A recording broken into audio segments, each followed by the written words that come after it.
ইসলামের সৌন্দর্যতা পৃথিবীর সমস্ত সৌন্দর্যতাকে হার মানায়। কেন?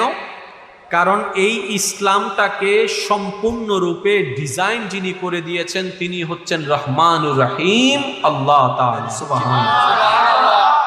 এমন একটা জীবন যেন আমরা বানাতে পারি, হাসরের ময়দানে আমাদের দিকে তাকিয়ে যেন আমাদের নবী রাহমাতুল লিল আলামিন মুস্কি হেসে একবার আল্লাহকে বলে, মৌলা এগুলাই আমার উম্মত। আমি জানি না আপনাদেরকে আমি বুঝাতে পারছি কিনা কথার গভীরতা। নবী যদি একবার হাসরের ময়দানে আপনার দিকে তাকিয়ে মুস্কি একটা হাসি দেয়, নবী যদি একবার আপনার দিকে তাকায় মুস্কি হাসি, আল্লাহকে যদি বলে মুস্কি হাসি দিয়ে, মৌলা এটা আমার উম্মত, আমার উম্মত, নবীজি বলার সাথে সাথে আপনার আমার জন্য এটা সার্টিফিকেট হয়ে যাবে।